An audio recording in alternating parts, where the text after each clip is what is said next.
L'info écho avec Capital. Le coup de gueule a été poussé par les participants de la fête de l'humanité hier lors d'un débat entre le haut-commissaire à la réforme des retraites Jean-Paul Delevoye et le patron de la CGT Philippe Martinez. Plusieurs personnes ont largement hué et invectivé le représentant du gouvernement venu défendre la réforme. Attaque du côté de la foule mais également de Philippe Martinez. Le patron de la CGT a dénoncé un projet qui s'adresse aux premiers de cordée qui gagnent très bien leur vie. De son côté, Jean-Paul Delevoye a défendu une réforme nécessaire. Nous avons 42 régimes de retraite, ce qui pose un problème d'équité. Tous les détails sur capital.fr. Le chiffre du jour, 42, c'est le nombre en millions de points Sky Bonus qu'a dérobé un agent de voyage américain. L'homme de 43 ans a été mis en examen pour 12 chefs d'inculpation pour fraude par la justice américaine. Il est soupçonné d'avoir volé 42 millions de points Sky Bonus en 13 mois à la compagnie aérienne Delta Airlines, soit l'équivalent de 1,75 million de dollars. Ces points sont obtenus grâce à un programme destiné aux entreprises qui leur permet d'acquérir des bonus de fidélité pouvant être échangés contre des vols gratuits.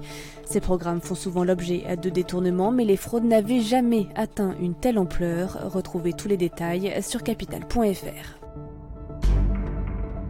Si tu ne veux plus que ton village brûle, démissionne. Le message reçu par Christine Basquin, maire de Sens-du-Nord, est plutôt clair. L'élu de cette petite commune des Hauts-de-France a reçu cette semaine 2 lettres de menaces lui intimant de quitter ses fonctions avant qu'il ne soit trop tard. Une affaire prise très au sérieux par les gendarmes qui ont ouvert une enquête.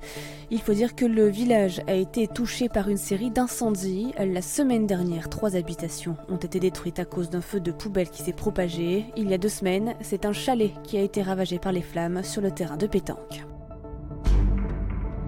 On termine avec Brad Pitt qui vient à la rescousse du rosé français. Alors que le président Donald Trump menace régulièrement d'instaurer des taxes supplémentaires sur les vins de l'Hexagone en représailles à la taxe GAFA, l'acteur a estimé que l'on boira toujours du rosé aux États-Unis. Dans une interview au journal du dimanche, Brad Pitt s'en est directement pris au président américain, estimant que Donald Trump représente une menace bien plus importante sur des questions tellement plus graves. L'acteur américain pourrait être directement concerné par la taxation du rosé français. Il est lui-même producteur grâce à son domaine de Miraval situé dans le Var. C'était l'info écho avec Capital.